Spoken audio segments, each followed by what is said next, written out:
Welcome everyone again. Well, I'm back. What was it that Mark Twain said? Rumors of my demise have been greatly exaggerated. Something like that. Okay. Um, I come spreading the good word of music again and rediscovering a group that you may have overlooked on your trail of tunes. We're going to be talking about, that's right, the Wailers. Oh, you're way ahead of me. Okay. And just read a little bit for you if you haven't. Um, this is from the Wailers. The Wailers is a early rock and roll. If you're into that early rock and roll sound, and you're looking for something that's for the gaps in your collection, try the Wailers. And here's what they say about the Wailers. The Wailers were at least partially responsible for one of the biggest rock and roll records of all time, cutting the first version of Louie Louie, which would be a major influence on the Kingsmen. Kingsmen later went on to have the big hit with it, of course. Before that, the band had a pretty big hit of their own. No relations to the reggae Wailers, who backed Bob Marley. This group was from Texarkana, Washington, a small working-class city known for its industrial mills and rough-tumble club scene. Originally an instrumental combo, the Wailers had attended various high schools in the area before they finally banded together.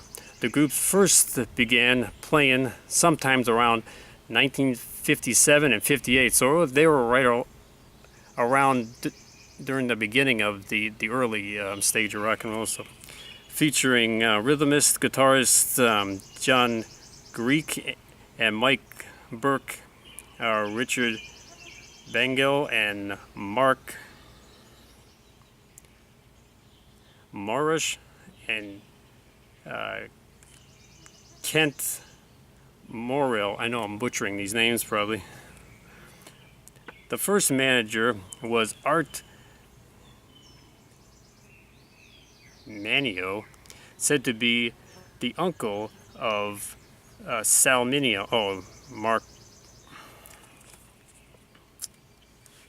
The first manager was Art Mineo, the uncle of Sal Mineo. Okay. First recorded people, there were owners, and let's see. That's what happens when you record out in the steaming heat out here. We'll just adapt. Okay.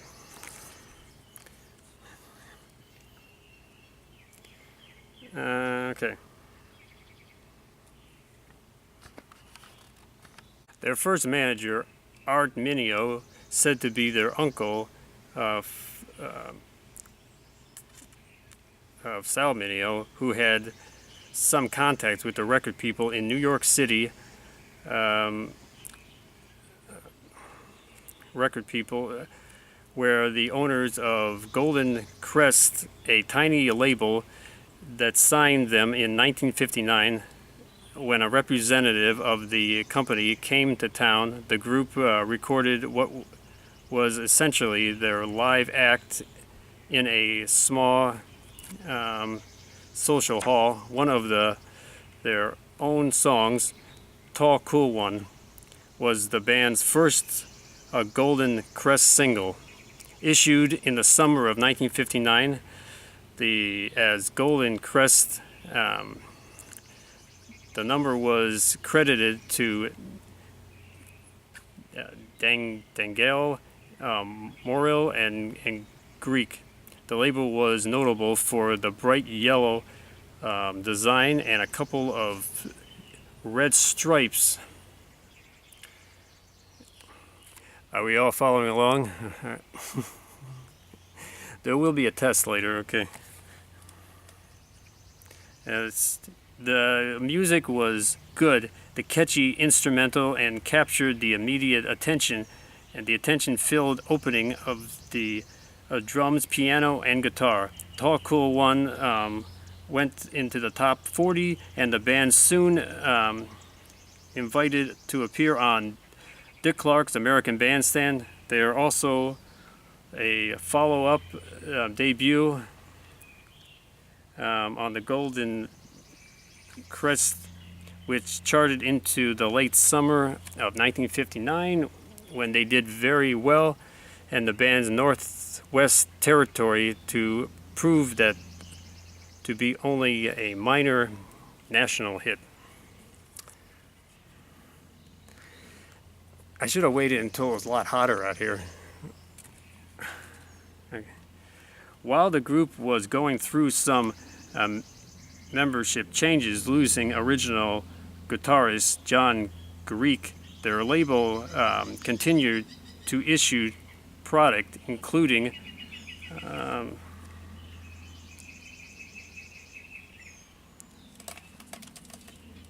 Shanghai. Looks like Shanghai on Golden Crest, scratchy as Golden Crest 545 by 1960, closer to home for a new label. After checking out a few bands, some members formed their own label with an obscure local, their own elegant label with their own local singer by the name of Rockin' Robbie Roberts.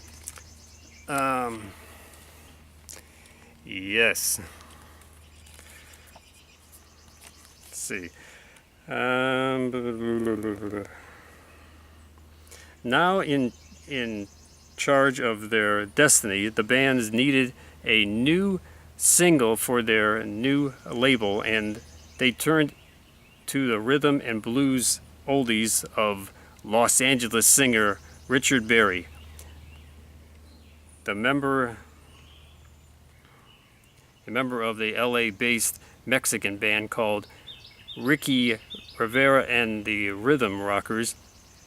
Berra came up with his own lyrics to a popular band song called El Loco Cha Cha Cha.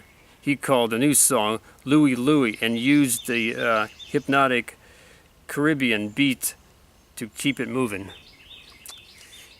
Yeah, the Wailers had the first recorded version of Louie Louie, by the way. Berry was not a national hit. Berry's was not a national hit. It received essential radio play on the West Coast, and Berry claimed the single on the Tiny Flip sold over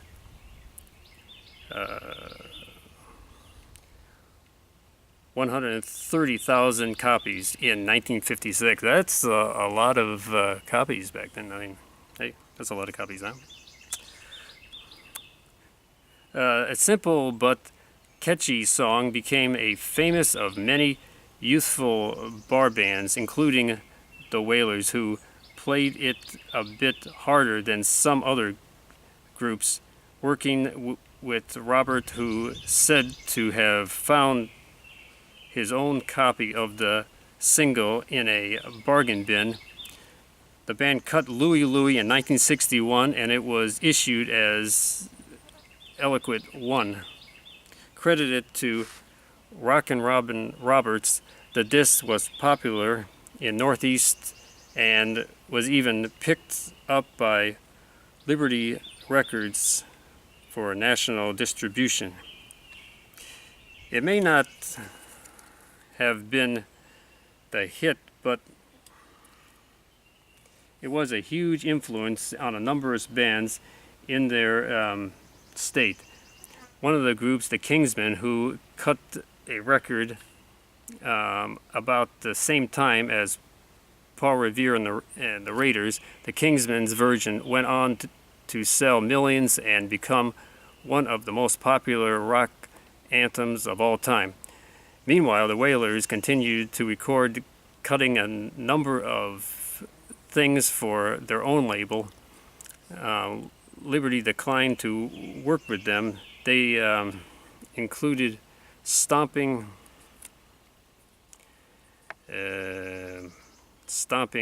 Willie, We're Going Surfing, and Seattle. They even released an album. The Fabulous Wailers, live at the Castle, recorded at the popular area club. Although they always did well in their home area, the Wailers were never able to build a national following. They did briefly return to the top 40 in the spring of 1964 when Golden Crest reissued Tall Cool One. That led to an album called Tall Cool One, which came out on Imperial Records in 1964. There were also more elite singles, and 1966 a deal with United Artists. There were no hits with UA, although It's You Alone did receive a lot of exposures. They got cut the Outburst album and which came out in 1966. They got more chance of recording an album called Walk Through the People on Bell Records and a single, You Can't Fly. Despite their lack of long string of hits, the Wailers were a very good band that deserved more success than they had.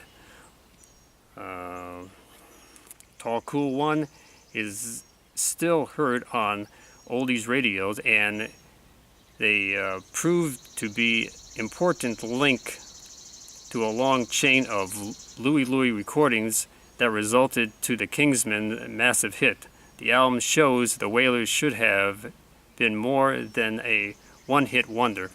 Absolutely. If you enjoy early rock and roll and some stuff that you're missing, and finding out those groups that were actually working in the clubs, and the Wailers might be the one for you. And I hope that came across good with my stammering and in the hot heat here, but we make do with what we got out here now. Well, let's run through some of the hits we got here. This is an album that was put out on Collectible Records, and the first one is You Won't Lead Me On, I Want to Walk With You, I Think 3, I Think Kindly Baby, 4, Out of the Tree, 5, It's You Alone, 6, Bad Trip, 7, Hold, 8, My Girl, 9, Turn and Run. That's what I'm going to do from this heat in a minute. 9, oh, that was 9, okay. 10, Sit in My Room. 11, Tears Don't Have to Fall. And 12, I'm Looking Down at You. What a wonderful early rock and roll time capsule to explore and find out just what the Wailers are all about. If you haven't heard anything about the Wailers, why don't you give them a shot? Maybe the missing link of several bands that you've been looking for. No, they didn't have the success that perhaps they wanted to, but they did have the sound, and the passion was there. There is a, if you're interested, here's a number you can write to for it.